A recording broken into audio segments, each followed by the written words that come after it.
बॉलीवुड के दो बड़े चेहरों के बीच की ये जंग कोई मामूली जंग नहीं है। ये मुकाबला सीधे सीधे उस चमचागिरी और अंधभक्ति पर है जो आजकल देश के बड़े बड़े कलाकारों के सिर चढ़कर बोल रही है। सनातन धर्म के स्वघोषित ठेकेदार बने घूम रहे अनुपम खेर को लग रहा था कि वो कैमरे के सामने कुछ भी बोलकर निकल जाएंगे और देश की जनता उनकी इस बेशर्मी पर ताली बजाएगी।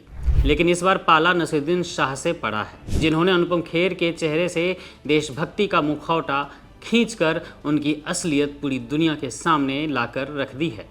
नसीरुद्दीन शाह ने वो कह दिया है जो इस देश का हर समझदार नागरिक अनुपम खेर के बारे में सोचता है। ये पूरा तमाशा शुरू तब हुआ जब अनुपम खेर अपनी फिल्म के सिलसिले में अयोध्या पहुंचे और वहां पत्रकारों ने उनसे राम मंदिर में हुई चंदा चोरी को लेकर सीधा सवाल पूछ लिया। अब क्योंकि खेर साहब पर मोदी सरकार के बचाव का भूत सवार रहता है, तो वो मोदी सरकार को बचाने के चक्कर में इतने उत्तावले हो गए कि मर्यादा पुरुषोत्तम भगवान राम को त्रेता युग से उठाकर सीधे द्वापर युग में ले गए। खेर साहब कैमरे के सामने बोल पड़े कि प्रभु श्री राम तो द्वापर से ही हैं। बस फिर क्या था, खुद को सनातन का रक्षक बताने वाले इस अभिनेता की अज्ञानता जैसे ही सामने आई, सोशल मीडिया पर लोगों ने इनकी जमकर क्लास लगा दी। पहले सुनिए अनुपम खेर ने राम मंदिर को लेकर जो कहा था उसे। क्या है कि घर में चोरी होती है तो घर पर लांछन नहीं लगाते। जो हुआ गलत हुआ, नहीं होना चाहिए था। मगर सनातन जो है और राम जी जो हैं वो द्वापर युग से हैं, युगों युग। सुना आपने, जो इंसान हर बात पर ज्ञान बांटता फिरता है उसे इतनी भी समझ नहीं है कि भगवान राम किस युग के थे।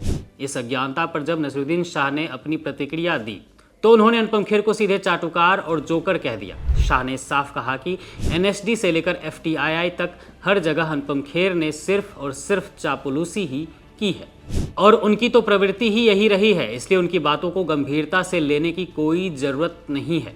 पहले सुनिए नसीरुद्दीन शाह ने जो कहा है उसे। Someone like Anupam Kher has been very vocal. I don't think he needs to be taken seriously. He is a clown. Any number of his contemporaries from NSD and FTI can attest to his sycophantic nature. It's in his blood. He can't help it.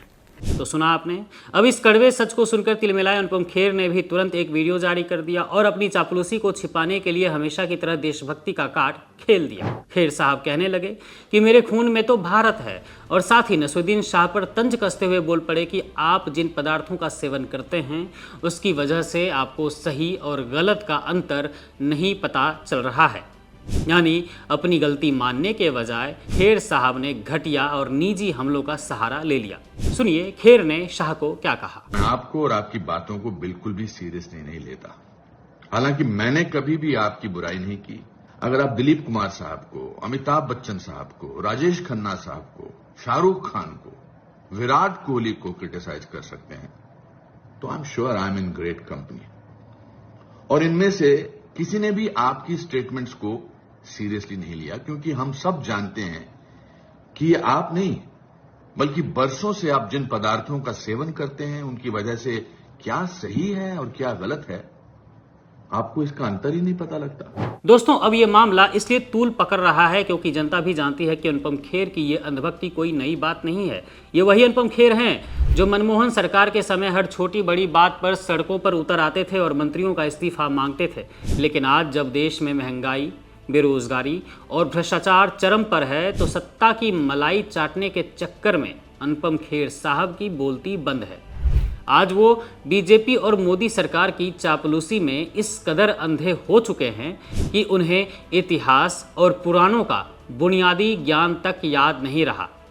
Naseeruddin Shah ने सिर्फ सच का आईना दिखाया था उन्हें कि कैसे एक दौर का बेहतरीन कलाकार आज सत्ता के गलियारों में वफादारी साबित करने के लिए सिर्फ एक जोकर बनकर रह गया है, जो मोदी सरकार की खुशामद में मर्यादा भूलकर इतिहास को ही बदलने पर आमादा है।